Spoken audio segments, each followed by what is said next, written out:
வணக்கம் ஃப்ரெண்ட்ஸ், பாண்டியன் ஸ்டோரில் இன்னும் எபிசோடில் என்ன நடக்குதுன்னு பார்க்கலாம் வாங்க.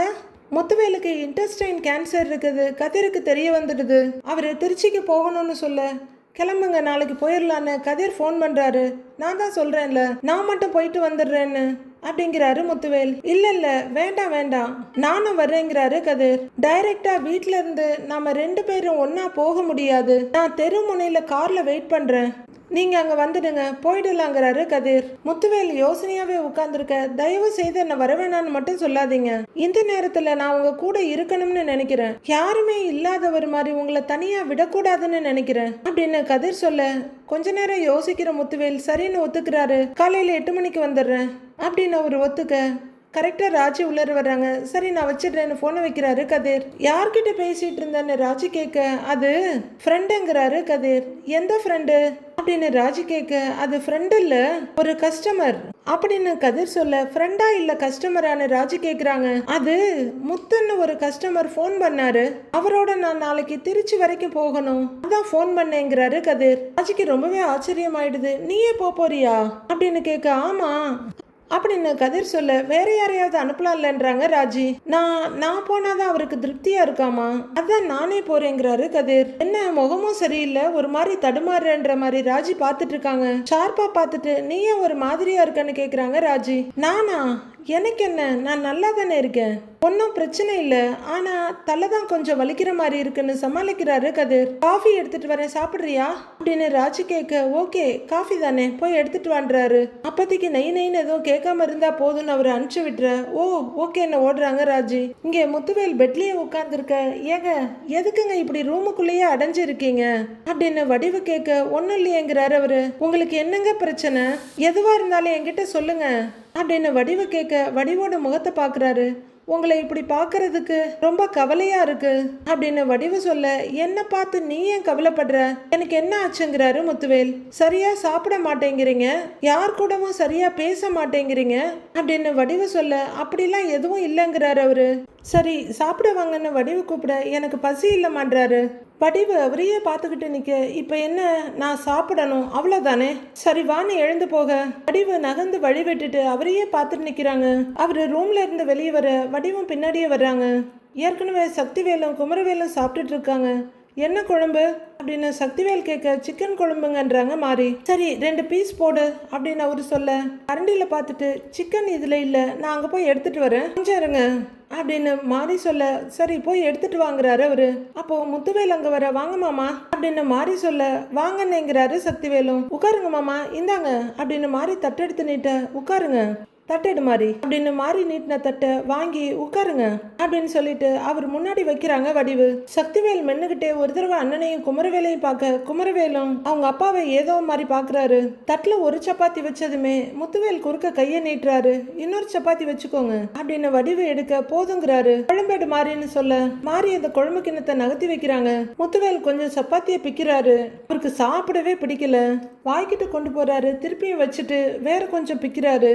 அவரு சாப்பிடாம பிச்சு பிச்சு போடுறத பார்த்துட்டு, ஏன் மாமா உங்களுக்கு பிடிச்ச மாதிரி சப்பாத்தி தானே பண்ணியிருக்கோம், நல்லா சாப்பிடுங்கன்றாங்க மாறி. ரொம்ப கஷ்டத்தோட கொஞ்சம் சப்பாத்தியை மட்டும் எடுத்து வாயில வச்சு அவர் மெல்ல ஆரம்பிக்க, அண்ணே இந்த வணிகர் சங்கத்திலிருந்து கார்த்திகேயன் ஃபோன் பண்ணாரு, நீங்க அந்த பக்கம் போய் 4-5 நாள் ஆச்சாமேன்னு, உங்ககிட்ட ஏதோ பேசணுமா அப்படின்னு தம்பி சொல்ல, நாளைக்கு நான் அவர்கிட்ட ஃபோன் பண்ணி பேசிக்கிறேன்னு அன்னை முத்துவேல் சொல்றாரு. சரிங்கன்னு என்ன அவர் சொல்ல, முத்துவேல் பெரியப்பாவையே பார்த்துக்கிட்டு இருக்காரு. இன்னொரு சப்பாத்தி வைக்கிறேங்க அப்படின்னு வடிவு எடுக்க, ஆஹா எனக்கு போதுன்றாரு அவரு. இதே சாப்பிட முடியல அப்படின்னு அவர் சொல்ல, வடிவு மாறி ரொம்பவே சங்கடத்தோட ஒருத்தர் பாத்துக்கிறாங்க. அவர் அந்த ஒரு சப்பாத்தியவே பிச்சு குழம்புல தோச்சு கொஞ்சம் கொஞ்சமா சாப்பிட்டுட்டு இருக்க, அப்பாவும் பையனும் அவரையும் தங்களை மாறி மாறி பாத்துக்கிறாங்க. அதுலயும் பாதி சப்பாத்தி இருக்க, அப்படியே தட்டுல கையை கழுவிட, ஏங்க அப்படின்னு வடிவும் மாமா அப்படின்னு மாறியும் பதறாங்க. ஆனா அவரு எதுவும் பேசாம எழுந்து நிக்க, என்னங்கன்னு வடிவு கூப்பிட, என்னக்காங்கிறாங்க மாறி. அவர் பாட்டுக்கு பேசாம மறுபடியும் ரூம்குள்ள போயிடுறாரு. சக்திவேலும் குமரவேலும் பயங்கரமா யோசிக்கிறாங்க. மீனா வீட்டுல சமையல் கட்டுல நின்னுகிட்டு மயில் கிட்ட பேசிட்டு இருக்காங்க. மயில் புடவையை மடிச்சிட்டு பேசிட்டு இருக்காங்க. அப்படி என்னதான் பண்ணினீங்களோ தெரியலக்கா, நந்தினி அக்கா உங்களை பாராட்டி தள்ளிட்டு இருக்காங்கன்றாங்க மீனா. மயில் கொஞ்சம் சந்தோஷமா சிரிக்க, அவங்க மாமியாருக்கு கூட உங்களை ரொம்ப பிடிச்சிருக்காமே அப்படின்னு மீனா சொல்ல ஒரு பெருமூச்சு சிரிப்போட விட்டுட்டு, நல்ல விஷயம் தானே மீனா, அவங்களுக்காவது என்ன பிடிச்சிருக்கு அப்படின்னு மயில் சொல்ல, அது என்னக்கா அப்படி சொல்றீங்க அப்படின்னு மீனா கேட்க, முத நாள் சரவணன் மயிலுக்கிட்ட மரத்தடியில வச்சு கத்துன்னு கத்துனதை நினைச்சு பாக்குறாங்க மயிலு. எப்படி எல்லாமோ இருந்த என் வாழ்க்கையை அப்படியே புரட்டி போட்டுட்ட, உன்னால என் வாழ்க்கையில சந்தோஷம் நிம்மதி எல்லாமே போச்சு. வீட்டுல இருக்கவங்க கிட்ட கூட நிம்மதியா பேச முடியல. யார் மேலேயும் எனக்கு நம்பிக்கை வரமாட்டேங்குது. என் கூட பேசுறவங்க எல்லாம் உண்மை சொல்றாங்களா பொய் சொல்றாங்களான்னு எதுவுமே தெரிய மாட்டேங்குது. நீ சந்தோஷமா ஜாலியா தான் இருக்க. தெரிஞ்சவங்க கிட்ட ஃப்ரெண்ட்ஸ் கிட்ட எல்லார்கிட்டையும் பார்த்து ஜாலியா பேசிட்டு தான் சுத்திட்டு இருக்க நீ. ஆனா கடைசியில கோர்ட்டு ஹியரிங்னு வரும்போது நல்லவ மாதிரி நடிச்சிட்டு வந்துருவல அப்படின்னு சரவணன் கத்துன்னு கத்துனதை மயில் நினைச்சிட்டு அப்படியே உட்கார்ந்துருக்க. இந்த பக்கம் மீனாவுக்கு அக்கா ஏன் பேசல, அமைதியா இருக்காங்களோன்ற மாதிரி சந்தேகம் வந்துடுது. அக்கா என்ன ஆச்சு, வீட்டுல ஏதாவது பிரச்சனையான்னு கேக்குறாங்க மீனா. உங்க அம்மா மறுபடியும் சண்டை போட்டாங்களான்னு கேட்க, இப்பெல்லாம் எதுவும் சொல்றது இல்ல மீனா. அப்படியே சொன்னாலும் நானும் எதுவும் பெருசா எடுத்துக்கிறது இல்ல. இன்னைக்கு வேலைக்கு போயிட்டு வர்ற வழியில நான் அவங்கள பார்த்தேன் அப்படின்னு மயில் சொல்ல, அவரன்னா சரவண மாமாவையா அப்படின்னு மீனா கேக்குறாங்க. அப்படின்னு தலையாட்டுறாங்க மயிலு. அவர் மட்டும் இருந்திருந்தாருனா நான் பாட்டுக்கு போயிருப்பேன். நம்மளை பிடிக்காதவங்களை நாம ஏன் தொந்தரவு பண்ணோன்னு நான் பாட்டுக்கு வந்திருப்பேன். ஆனா பழனிவேல் சித்தப்பாவும் கூட இருந்தாங்களா, அதான் போய் பேசுனேன் அப்படின்னு மயிலு சங்கடமா நிறுத்த, ஏன் சித்தப்பா எதுவும் பேசிட்டாங்களா அப்படின்னு மீனா கேக்குறாங்க. அவங்க கொஞ்சம் கோவமா தான் பேசினாங்க. அது பரவாயில்ல, நான் பேசிட்டு நடந்து போய்கிட்டே தான் இருந்தேன். டக்குன்னு என் வீட்டுக்காரரு அப்படின்னு ஆரம்பிக்கிற மயிலு, ஐயையோ நாம பாட்டுக்கு ஒரு ஃப்ளோல சொல்லிட்டோமேன்னு அப்படியே டப்புன்னு நிறுத்திக்கிறாங்க. சமாளிச்சுக்கிட்டு டக்குன்னு அவங்க வந்து சண்டை போட தொடங்கிட்டாங்க அப்படின்னு மயில சொல்ல திகைச்சு போறாங்க மீனா. சண்டை போட்டாரா, என்னன்னு சண்டை போட்டாருன்னு கேக்குறாங்க மீனா. அந்த வீட்டில் இருக்கும்போது என்னெல்லாம் பண்ணனேன்னு சொல்லி திட்டினாரு. அப்புறம் குடும்பத்தையே வருத்தப்பட வச்சுட்டு நீ மட்டும் சந்தோஷமா இருக்கியான்னு கேட்டாரு அப்படின்னு சிம்பிளா சொல்லி முடிக்கிறாங்க மயிலு. மீனா வெளியே செந்தில் எதுவும் இருக்கிறாரான்னு எட்டி பார்த்துட்டு, நீங்க பதிலுக்கு எதுவும் பேசுனீங்களான்னு கேக்குறாங்க. எதுவும் சொல்லல, அவங்க பேசுனதெல்லாம் கேட்டுக்கிட்டு அமைதியா இருந்தேன் அப்படின்னு மயிலு சொல்ல, எனக்கு என்ன சொல்றதுனே தெரியலக்கா. அவர் ஏன் உங்ககிட்ட இவ்வளவு கோவமா பேசினார்னு நாம அவர்கிட்ட கேட்கவும் முடியாது. ஆனா பாவம் அவர் கோவத்திலே நியாயம் இல்லாம இல்லைல்ல அப்படின்னு மீனா சொல்ல, எனக்கு தெரியும் மீனா, இந்த விஷயத்துல நான் அவரெல்லாம் தப்பு சொல்லவே மாட்டேன் அப்படின்னு மயிலு சொல்ல, உங்களுக்கு வருத்தமா தான்க்கா இருக்கும். ஆனா இந்த நேரத்துல நீங்க எதையும் மனசுல வச்சுக்காதீங்க. அது உங்களுக்கும் நல்லதில்ல, பாப்பாவுக்கும் நல்லதில்ல அப்படின்னு மீனா சொல்ல, மயில் ஒரு விரக்தியோட, இப்பெல்லாம் என்னை யாரு என்ன சொன்னாலும் நான் அதை பத்தி எதுவும் எடுத்துக்கிறதே இல்லை மீனா. பண்ணின தப்புக்கு அனுபவிக்கிறோன்னு நினைச்சுக்கிட்டு போய்கிட்டே இருக்கிறேன் அப்படிங்கிற மயில் பெருமூச்சு விட்டுட்டு, சரி நீ எதுக்கு ஃபோன் பண்ணனன்னு கேட்காம நான் பாட்டுக்கு ஏன் கதையை சொல்லிக்கிட்டு இருக்கிறேன் பாத்தியா, முதல்ல நான் புலம்புறத நிறுத்தணுமில்ல அப்படின்னு மயில் கேட்க, நீங்க என்கிட்ட தானே புலம்புறீங்க, பரவாயில்ல நான் சும்மா தான்க்கா ஃபோன் பண்ணேன் அப்படின்ற மீனா உள்ள வர்ற செந்தில பார்த்துட்டு, அப்புறம் நீங்க சாப்பிட்டீங்களா ஷியாமலாக்கா அப்படின்னு கேட்க மயிலுக்கு புரிஞ்சிருது. ஓ செந்தில் தம்பி வந்துட்டாங்களான்னு மயிலு கேட்குறாங்க. செந்தில ஒரு பார்வை பார்த்துட்டு, ஆமாக்கா அப்படின்னு மீனா சொல்ல, சரி மீனா நானும் அப்போ ஃபோனை வச்சிடவா, நீ வேலையை பாருன்றாங்க மயிலு. அப்படியா, சரி காலையில பார்க்கலாம்க்கா அப்படின்னு மீனாவும் சமாளிச்சு ஃபோனை வச்சிடுறாங்க. மீனா ஃபோனை கட் பண்ணி கீழே வைக்க, மீனா என்ன 24 மணி நேரமும் சியாமலா அக்கா கூட பேசிக்கிட்டே இருக்கிற அப்படின்னு கேட்க, என்ன சொல்றதுன்னு திணறாங்க மீனா. என்ன விஷயம்னு அவரே கேட்குறாரு. அது அவங்க வீட்டில் ஏதோ கொஞ்சம் பிரச்சனைங்க அப்படின்னு மீனா சொல்ல, அதுவும் என்னை பார்த்த உடனே ஃபோனை வேற கட் பண்ற அப்படிங்கிறாரு செந்தில் ஒரு பார்வையா பார்த்துக்கிட்டு. உங்களை பார்த்தெல்லாம் நான் ஃபோனை வைக்கல அப்படின்னு மீனா சொல்ல, அப்புறம் எதுக்கு வச்சியான்ற மாதிரி பார்க்குறாரு அவரு. அவங்க பேசிட்டு இருக்கும்போது யாரோ அவங்கள பார்க்க வந்துட்டாங்க, அவங்க ஃபோனை வச்சதுனால நானும் வச்சுட்டேன் அப்படின்னு மீனா சமாளிக்க, செந்தில் ஏதோ நம்பிக்கை இல்லாமையே பார்க்குறாரு. அவங்க வெஜிடபிள் கட் பண்ணிட்டு இருந்த நைஃபை கையில் எடுத்து அப்படியே தொடச்சிக்கிட்டு, ஆமாம் இப்போவும் உன் பெஸ்ட் ஃப்ரெண்டு கூட பேசிக்கிட்டு தான் இருக்கியா அப்படின்னு கேட்க, மீனா லைட்டாக சிரிச்சுக்கிட்டே அவர் கையில் இருக்க கத்தியை வாங்கி கீழே வச்சுட்டு, என் பெஸ்ட் ஃப்ரெண்டு யாருன்னு கேட்குறாங்க. அதே அண்ணன் கல்யாணம் பண்ணாகல்ல ஒருத்தவக தொங்கமயில் அப்படிங்கிறாரு செந்தில். தங்கமயில் அக்காவை கேட்குறீங்களா அப்படின்னு மீனா கேட்க, அப்படிங்கிறாரு அவரு. அவங்க கிட்ட நான் ஏன் பேச போறேன், அதெல்லாம் நான் பேசுறது இல்லைங்க அப்படின்னு மீனா சொல்ல அவரும் காதை குடைஞ்சுக்கிட்டே ஏதோ சொல்ற, நானும் கேட்டுக்கிறேங்கிறாரு. ஏங்க நிஜமாவே பேசுறது இல்லைங்க அப்படின்னு மீனா சொல்ல, ரைட்டு விடு. சரி உங்ககிட்ட ஒரு 500 ரூபாய் இருக்குமா? பாலுக்கு கொடுக்கணுங்கிறாரு செந்தில். டிரான்ஸ்ஃபர் பண்ணி விடவா போன்லன்னு கேக்குறாங்க மீனா. ஏய் அவரு பணமா கேக்குறாருடி. அதான் சொன்னேங்கிறாரு செந்தில். என் ஹேண்ட்பேக்ல இருக்கும் எடுத்துக்கங்கன்றாங்க மீனா. நீயே எடுத்து கொடு, அப்புறம் அதை காணோம் இதை காணோம்னு ஏதாவது சொல்லிக்கிட்டு இருப்ப அப்படின்னு செந்தில் சொல்ல, நீங்க இருக்கீங்க பாருங்க, குழம்ப பாத்துக்கோங்க, நான் போய் எடுத்துட்டு வந்துடுறேன் அப்படின்னு மீனா அங்கிருந்து போறாங்க. மீனா அந்த பக்கம் போனதும் வெறுவடை சட்டியை ஒரு கிண்டு கிண்டிட்டு மீனா அங்க வச்சுட்டு போன மொபைல் எடுக்கிறாரு செந்தில். அதை அன்லாக் பண்ணிக்கிட்டு, அப்படி யார்கிட்ட தான் பேசுறா இவ அப்படின்னு ஓபன் பண்ணி பாக்குறாரு. ஷியாமலா அக்காட்ட தான் பேசுறா. ஆனா இவ நடவடிக்கையில ஒரு திருட்டுத்தனம் தெரியுதே அப்படின்னு யோசிச்சுக்கிட்டு அப்படியே போனை வைக்கிறாரு. மீனா வர்ற சத்தம் கேட்கவும் போனை வச்சுட்டு மறுபடியும் வெறுவடை சட்டியை கிண்டிக்கிட்டு இருக்காரு. அடுத்த நாள் பொழுது விடியுது. பாண்டியன் உட்கார்ந்து அவரு சோஃபால உட்கார்ந்துருக்க, ராஜி டைனிங் டேபிள் சேர்ல உட்கார்ந்துருக்காங்க. இன்னொரு சோஃபா சேர்ல உட்கார்ந்துருக்க சரவணன் வெறும் டம்ளரை வாய்க்கு கொண்டு வந்துட்டு இருக்காரு. அப்போ கையில ஒரு கட்டு கீரையோடு வர்ற கோமதி ஏங்கன்னு கூப்பிட நிமிந்து பாக்குறாரு. கீரையை கடையட்டுமா இல்ல பொரியல் பண்ணட்டுமா அப்படின்னு கேட்க, உனக்கு எது ஈஸியோ அதை பண்ண வேண்டியது தானேங்கிறாரு பாண்டியன். ஆமா ஆமா, நான் ஏதாவது முடிவு பண்ணிட்டா நீங்க எதுவும் சொல்லாம அதை உடனே ஏத்துக்குவீங்களாக்கும் அப்படின்னு கோமதி கேட்க, ஏய் இப்ப எதுக்குடி பழைய கதையெல்லாம் ஆரம்பிச்சிட்டு இருக்கிற அப்படிங்கிற பாண்டியன், கோமதி இனிமே உன் பின்னாடி நடப்பயணம் பண்றதுக்கெல்லாம் என் உடம்புல தெம்பில்லடி அப்படின்னு சிரிச்சிட்டு இருக்க கோமதியும் அந்த நினைப்புல சிரிக்க ஆரம்பிக்கிறாங்க. நம்ம சப்ஸ்கிரைபர் சொன்ன மாதிரி இப்பவும் கோமதி ஒரு கட்டு முருங்கைக்கீரையை தான் கையில வச்சிட்டு இருக்கிறாங்க. அப்போ கதிர் அங்க வர்றவரு, ராஜி நான் போயிட்டு வரேன்றாரு. நான் போயிட்டு கால் பண்றேன்னு சொல்லிட்டு இருக்கேன். டேய் காலையில பேக்க மாட்டிக்கிட்டு எங்கடா கிளம்பிட்டேன்றாங்க கோமதி. ஒரு டியூட்டி இருக்குமா, திருச்சி வரைக்கும் போகணும்னு கதிர் சொல்லிட்டு இருக்க, ராஜி எழுந்து வர்றாங்க. ஏன்பா 8 மணிக்கு போறதா தானே சொன்ன, மணி 7 தானே ஆகுதுன்னு ராஜி வந்து கேக்குறாங்க. இப்பவே போனாதான் டிராவல்ஸுக்கு போய் வண்டியெல்லாம் எடுத்து தொடச்சி எடுத்துட்டு போக சரியா இருக்கும். அதுதாங்கிறாரு கதிர். அதுதான் ஓனர் ஆயிட்டு இல்ல, இன்னுமாடா டிரைவர் வேலை பார்க்கணும்? ஏண்டா வேற ஏதாவது டிரைவரை போட்டு அனுப்பிச்சு விட வேண்டியதானேங்கிறாரு பாண்டியன்.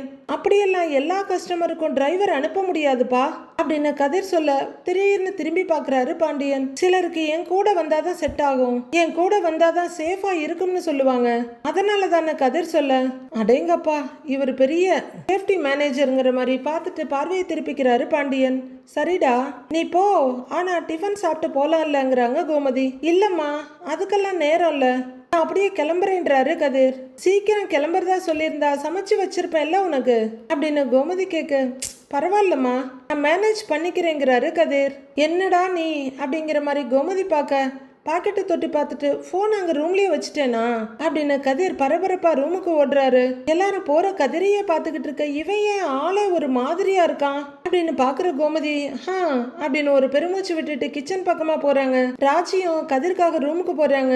என்னவோ பண்ணுங்கடான்ற மாதிரி பாண்டியன் பார்க்க உள்ளர வந்த கதிர் டேபிள் லேம்ப் கிட்ட இருந்து அவரோட மொபைல் எடுக்கிறாரு. வாட்ஸ்அப்பை ஓபன் பண்றவரு, நான் இப்ப வீட்டுல இருந்து கிளம்புறேன், டிராவல்ஸுக்கு போய் வண்டி எடுத்துட்டு வந்துருவேன், ஷார்ப்பா 8 மணிக்கு கிளம்பிடுவேன் அப்படின்னு அவரு வாய்ஸ் நோட்டு போட்டுட்டு இருக்க, கரெக்டா ராஜி வந்து நின்னுடுறாங்க. யாருக்கு வாய்ஸ் மெசேஜ் அனுப்புன அப்படின்னு ராஜி கேட்க, அது கஸ்டமருக்குன்றாரு கதிர். அதுக்கே இவ்வளவு ரகசியமா ஏதோ லவ்வருக்கு அனுப்புற மாதிரி அனுப்புற அப்படின்னு ராஜி கேட்க, ஏய் என்ன வர வர ரொம்ப கேள்வி கேட்குற அப்படின்னு கதிர் கேட்க, இல்ல ஒரு மாதிரி வித்தியாசமா நடந்துக்கிறா தான் கேட்டேன் அப்படின்றாங்க ராஜி. ஆமா வித்தியாசமா நடந்துக்கிறாங்க அப்படின்னு கதிர் வேற பக்கம் திரும்பிக்க, ராஜிக்கு ஒரு மாதிரி நார்மலா இவன் இல்லையன்ற மாதிரி அன்னீசியா இருக்கு. நான்லாம் எப்பவும் போலதான் நடந்துக்கிறேன் தெரியுதா அப்படிங்கிறவரு பர்ஸ் எடுத்துக்கிட்டு கொஞ்சம் அன்னீசியா அங்கிருந்து போயிடுறாரு. என்ன இவன் முகத்தை பார்த்து கூட பேச மாட்டேங்கிறான், நேத்தும் இப்படிதான் இருந்தான், நைட்டும் இப்படிதான் இருந்தான், இன்னைக்கும் இப்படி அவசரமா கிளம்பி போறான் அப்படின்னு ராஜி அங்கேயே யோசிச்சுட்டு நிக்க, கதிர் குடுகுடுன்னு வெளியே ஓட பாக்குறாரு.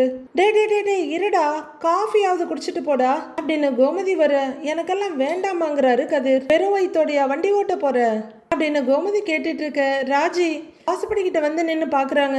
அவங்க முகமும் கலங்கி ஒரு மாதிரி கவலையா இருக்கு. நான் போற வழியில பாத்துக்கிறேம்மா அப்படின்னு கதிர் படபடப்பா சொல்ல, டே கதிர் ஒரு நிமிஷம் இரு அப்படின்னு அவரோட கையை பிடிக்கிறாரு சரவணன். என்னன்னு அப்படின்னு அவர் கொஞ்சம் எரிச்சலோட கேட்க, அப்பா கதிரோட டிராவல்ஸ் பக்கத்துல தானேப்பா அரிசி மண்டிக்காரரோட வீடு இருக்கு, தம்பிக்கிட்டேயே சொல்லி பணத்தை கொடுத்துருவோமான்னு சரவணன் கேக்குறாரு.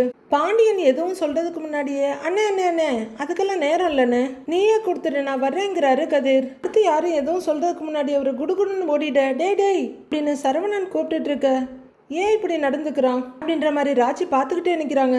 ஏன் கோமதி என்ன காலில் சக்கரத்தை கட்டிட்டு ஓடிட்டு இருக்கிறான் அப்படின்னு பாண்டியன் கேட்க உங்க பையன் இல்ல வேலைன்னு வந்துட்டா வேற எதுவும் கண்ணுக்கு தெரிய மாட்டேங்குது ஷோ அப்படின்னு தட்டை விசிறிக்கிட்டு உள்ளர போறாங்க கோமதி.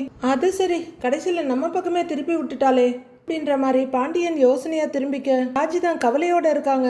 குவார்டர்ஸ்ல மீனா ரெடி ஆயிட்டு இருக்க, செந்தில் ஜாலியா படுத்து தூங்கிட்டு இருக்காரு. மீனா கையில வளையல் போட்டுக்கிட்டு இருக்க, கண்ணை தேய்ச்சிட்டு கொட்டாவி விட்டுட்டு பாக்குற செந்தில் இன்னைக்கு உனக்கு லீவு தானே மீனான்னு கேக்குறாரு. எழுந்திரிச்சிட்டீங்களான்னு மீனா கேட்க ஆமா அப்படின்னு உட்கார்றவரு எங்க கிளம்பிட்டு இருக்கன்னு கேக்குறாரு. நம்ம வீட்டுக்காரன்னு கேட்க இல்ல நான் கோவிலுக்கு போறேன்றாங்க மீனா. என்ன திடீர்னு கோவிலுக்கெல்லாம் அப்படின்னு செந்தில் கேட்க பின்ன கோவிலுக்கெல்லாம் என்ன 6 அமர யோசிச்சுட்டா போக முடியும் இல்ல போறதுக்கு காரணம் தேட முடியுமா? சும்மா போகணும்னு தோணுச்சு அதான் போறேன்னு முடிய அட்ஜஸ்ட் பண்ணிட்டு சேலையா கரெக்ட் பண்ணிட்டு மீனா சொல்றாங்க. தனியாவா போற அப்படின்னு செந்தில் கேட்க ஆமா என்ன யார் கூட போற அப்படின்னு மீனா கேட்க இல்ல உன் ஷியாமலா அக்கா கூட போறியோன்னு நினைச்சேன் அப்படின்னு செந்தில் சொல்ல ஐயோ இவருக்கு ஒருவேளை உண்மை தெரிஞ்சிருச்சோ நம்ம சியாமலான்னு பேரை சேவ் பண்ணி வச்சிருக்கது இவர் கண்டுபிடிச்சிருப்பாரோன்னு மீனா அதிர்ச்சியா நிக்கிறாங்க. உடனே சமாளிச்சுக்கிட்டு இல்ல நான் தனியா தான் போறேன்றாங்க. செந்தில் பெட்டை விட்டு எழுந்துகிட்டே அப்போ ஒரு 10 நிமிஷம் இரு நானும் குளிச்சுட்டு வந்துடுறேங்கிறாரு. அதுக்குள்ள மீனா பேக் எடுத்து மாட்டிக்கிறாங்க. ஏங்க நீங்களா 10 நிமிஷத்துல குளிக்கிற ஆளு நல்லா குளிப்பிய போங்க அப்படின்னு செந்தில தட்டி கழிக்க பாக்குறாங்க மீனா. ஏய் அதெல்லாம் வந்துருவேண்டிங்கிறாரு அவரு. ஏங்க எனக்கு டைம் ஆகுதுங்க நான் கிளம்புறேன்னு படபடப்பா கிளம்புறாங்க மீனா. ஏன்னு செந்தில் கூப்பிட அந்த சத்தத்துல பயந்து போய் மீனா திரும்புறாங்க. புருஷன் ஆசையா கேக்குறேன்ல சேர்ந்து கோவிலுக்கு போகலாம்னு நீ என்ன வேணான்னு சொல்ற அப்படின்னு அவரு ஒரு மாதிரி குரல்ல கேக்குறாரு. அது அது அது ஒண்ணும் இல்லைங்க நீங்க கிளம்புறதுக்கு டைம் ஆகுங்க. அதுவும் இல்லாம இங்க பாருங்க அப்படின்னு முகத்தை திருப்பி பார்த்துட்டு கண்ணுல இன்னும் தூக்கம் அப்படியே இருக்கு இன்னும் கொஞ்ச நேரம் படுத்து தூங்குங்க சூடா காஃபி போட்டு ஃப்ரிட்ஜ்ல வச்சிருக்கேன் அப்படின்னு மீனா அடிச்சு விட ஃப்ரிட்ஜ்லயா அப்படின்னு அதிர்ச்சியோட கேக்குறாரு செந்தில். ஃப்ரிட்ஜ் நான் சொன்னேன் ச்சே அப்படின்னு முகத்துல கையை முடிக்கிற மீனா. இல்ல ஃப்ளாஸ்க்ல வச்சிருக்கேன் காஃபி ஃப்ளாஸ்க்ல ஊற்றி வச்சிருக்கேன் அதை குடிச்சிடுங்க. அப்புறம் இட்லி அவிச்சு ஹாட் பாக்ஸ்ல வச்சிருக்கேன் அதையும் சாப்பிட்ருங்க. அவ்வளோதான் நான் வர்றேன் அப்படின்னு படபடப்பா கிளம்புறாங்க மீனா. எவ்வளோ பெரிய சுச்சுவேஷனையும் அசால்ட்டா ஹேண்டில் பண்ற மீனா இப்படி சின்ன விஷயத்துக்கு தடுமாறி உளறி கொட்டி கிளறி மூடுறத பார்க்க நமக்கே நம்ப முடியல. செந்தில் எப்படி நம்புவாருன்னு தெரியல. ஐயோ ஆத்தி இதுக்கு மேல இங்க நின்ன ஆபத்துன்னு மீனா ஓடிட. முன்னாடி எல்லாம் கேட்டா கூட சமைச்சு கொடுக்க மாட்டா காஃபியும் போட்டு தர மாட்டா. இப்ப என்ன கேட்காமலே ரெண்டையும் பண்ணி கொடுத்துட்டு போறா. அது மட்டும் இல்லாம எங்க போனாலும் என்ன கூட்டிக்கிட்டு போவா. நான் வரலன்னு சொன்னா கூட அதுக்கு வேணும்னே ஒரு சண்டையை இழுப்பா. இப்ப என்னடா நான் வர்றேன்னு சொல்லி அவ வேணான்னு சொல்லிட்டு போறா அப்படின்னு யோசிச்சுட்டு ஒத்த புருவத்தை உயர்த்துறாரு செந்தில். கொஞ்ச நேரம் யோசிக்கிறவரு இவ வித்தியாசமா நடந்துக்கிறாளே என்னமோ பண்றா ஆனா என்னன்னு சொல்லவும் மாட்டேங்கிறா தெரியவும் மாட்டேங்குது. கண்டுபிடிக்கிறேன் அப்படி அவ என்னதான் வித்தியாசமா பண்றாங்கிறத கண்டுபிடிக்கிறேன் அப்படின்னு யோசிச்சுக்கிட்டு ரெடியாக கிளம்புறாரு செந்தில். வேல்ஸ் வீட்டு ஹால்ல சக்திவேல் உட்கார்ந்து இருக்காரு. போன்ல யாருக்கிட்டயா ஆமாமா குமார் வந்துருவான் பணத்தை அவங்கிட்ட கொடுத்து அனுப்பிடுங்க.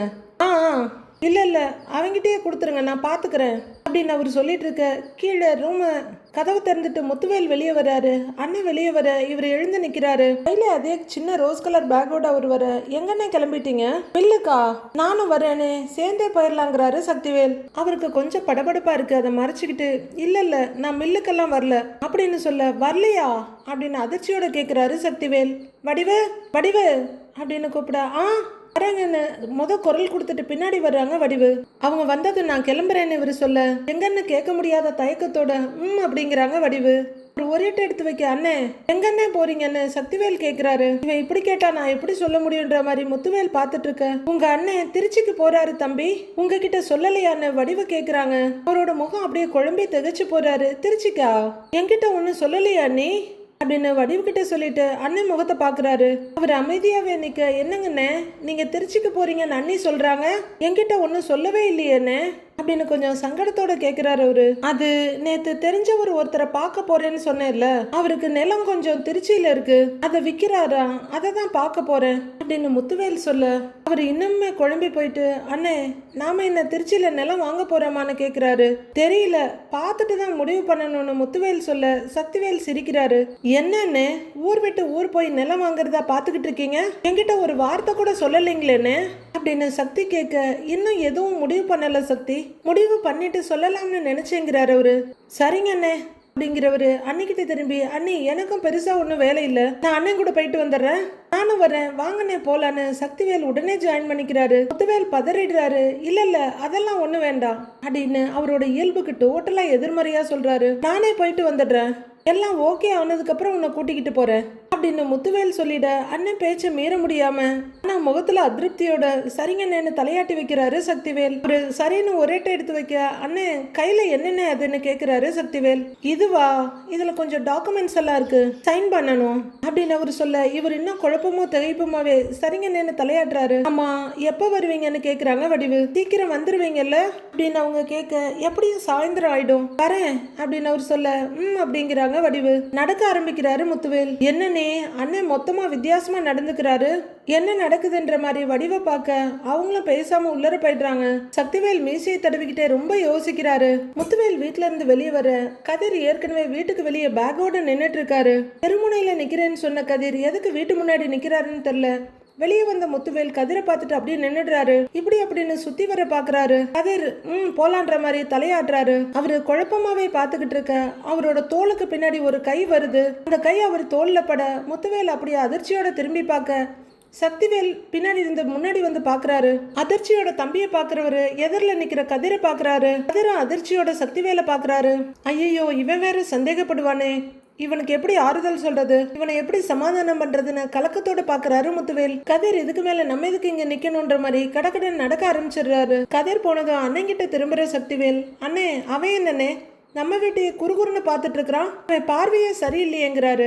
அவன் சும்மா பார்த்துருப்பான், அதெல்லாம் கேட்க முடியுமா, சரி நான் கிளம்புறேங்கிறாரு முத்துவேல். அண்ணே கார்ல தானே போறீங்க அப்படின்னு சக்திவேல் கேட்க, வேணாம் சக்திங்கிறாரு அவரு. ஏன்னு சக்திவேல் கேட்க, களத்தோட சொந்தக்காரரே வராரு, நான் அவர் கூட கார்ல போய்க்கிறேன் அப்படின்னு முத்துவேல் சொல்ல அவரு ஒரு பார்வை பார்த்துட்டு, அண்ணே நம்ம வண்டியில போனா தானே நமக்கு கெத்து, அவங்க வண்டியில போனா எப்படின்னுங்கிறாரு சக்திவேல். அடாடாடாடாடா, முத்துவேல் சக்திவேல் கிட்ட இருந்து தப்பிச்சு போறதுக்குள்ள பொழுதே பாதி போயிடும் போல இருக்கு, என்னால இங்க இருந்து திருச்சி வரைக்கும் வண்டி ஓட்ட முடியாது அப்படின்னு முத்துவேல் சொல்ல, ஏங்கண்ணே டிரைவரை கூட்டிட்டு போங்கன்றாரு அவரு. இல்ல நான் ஓட்டிட்டு வரேன் வாங்கண்ணே போலாம் அப்படின்னு சக்தி கார் கிட்ட திரும்ப, அதெல்லாம் வேணாம் சக்தி நான் பாத்துக்கிறேன், அவரு தெரு முனையில தான் நிக்கிறாரு, நான் கிளம்புறேன்னு கொஞ்சம் ஸ்ட்ரிக்டா சொல்லிட்டு நடக்க ஆரம்பிக்கிறாரு அவரு போயிட சக்திவேல் மீசையை தடவிக்கிட்டு, என்ன சக்திவேல் நீ நினைச்சதை விட பெருசா ஏதோ நடக்குது, அதுல அண்ணனோட ஆசை மருமகனும் சம்பந்தப்பட்டிருக்கான், அண்ணனும் அவனும் தான் பேச மாட்டாங்களே, ஒரு சமயம் நமக்கு தெரியாம பேச ஆரம்பிச்சிருப்பாங்களோ அப்படின்னு யோசிக்கிறவரு, சேச்சா அதுக்கெல்லாம் வாய்ப்பு இல்ல அப்படின்னு அவர் யோசிச்சுட்டு இருக்க அவரோட மனசாட்சி, டே சக்திவேல் நீ தான் அப்படி நினைச்சிட்டு இருக்க, உன் அண்ணனையும் நம்ப முடியாது அவனையும் நம்ப முடியாது, என்ன நடக்குதுன்னே தெரியலையே, குழப்பமா இருக்கே, கண்டுபிடிக்கிறேன் சக்திவேல் யாருங்கிறத காட்டுறேன் அப்படின்னு தலைய அழுந்த தடவிக்கிட்டு யோசனையோட நிக்கிறாரு சக்திவேல். ஆளாளுக்கு ரகசியத்தை வச்சுட்டு சுத்த எல்லாருமே டிடெக்டிவா மாறிக்கிட்டு இருக்காங்க. இந்த ஜேம்ஸ் பாண்ட் 007ல என்ன கண்டுபிடிக்க போறாங்கன்றத வர எபிசோட்ல பார்க்கலாம் ஃப்ரெண்ட்ஸ்.